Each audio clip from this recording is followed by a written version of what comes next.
Talk. I'm your host, Avi Abelo. Today we're going to deal with the issue whether the Arabs really wanted a state called Palestine. And we're now going back in history to 1947 when the United Nations decided on the UN partition plan. After the already created Transjordan, they broke up the British Mandate of Palestine into two, into Transjordan, the west of the Jordan River, and then what remained of the British Mandate of Palestine on the east of the Jordan River. They now wanted to split that east of the Jordan River into two sections, one for the Jews and one for the Arabs. After the vote was taken in the UN, it was decided to partition the land. The Jews said yes, the Arabs said no, and went to war. And the countries that waged war against Israel were Egypt, Iraq, Jordan, Lebanon, and Syria. Now let me tell you a secret that's actually known, but not many people know about it. There was only one Arab leader who was actually interested in the Jews living in the land of Palestine, and that was King Abdullah of Jordan.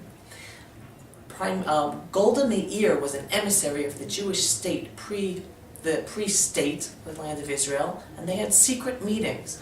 And King Abdullah actually proposed to either have the Jewish presence taken underneath the country of Jordan, Transjordan at the time. And when Golda Meir basically told him no, King Abdullah then said, okay, well, any Arab partition of the land, let it be under Jordanian rule. Now, no one wanted there to be a Palestinian state. There was nothing called the Palestinian people. There was no want or reason for another Arab state. The Arabs didn't want the Jews to have their own state. That is all what it was about then, and that is what it's about now. It's not about creating another state for the Arabs in this land on the side of the Jews. It is about wiping the Jewish state off of the face of the earth. They said no to the partition plan. They then waged war against the fledgling state of Israel. Now, Jordan, Syria, Iraq, Egypt, they were all able to get arms and have armed armies because they were official states under international law.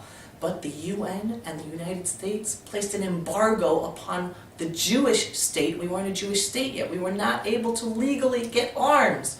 And yet we figured out how to get arms and weapons, and we built our own planes after taking them apart in Europe and shipping them over, and we fought back the Arab countries. Now what's the bottom line? They said no to the UN partition plan. Legally it was never accepted, never put into practice. Therefore the partition plan is dead. They don't receive the right to receive those lands anymore because that decision was dead. In 1950, the United Nations asked the Israeli emissary to the UN saying, are you now willing to give over the Arab those lands from the partition plan? And the Israeli emissary basically said, no! They said no, they waged war, it is moot. And the UN went along with that.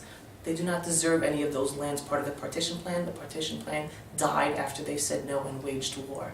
Now around 700,000 Arab refugees were created because the Arab world attacked Israel, and around the same number of Jewish refugees were created because the Arab countries kicked the Jews out of their countries.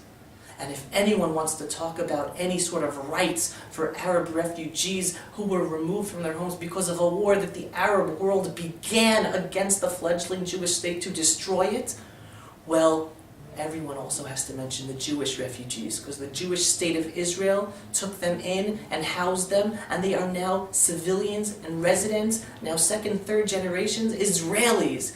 Yet the Arab world never took responsibility for the refugee crisis that it created for all those Arabs living in British Mandate Palestine. And they are still refugees today, thanks to the Arab world. We'll get more into that another time. Thank you so much for joining us at Israel Straight Talk. Any comments or questions you want us to deal with, please, facebook.com/Israel Straight Talk. Let us know. Let us all help make the world a better place.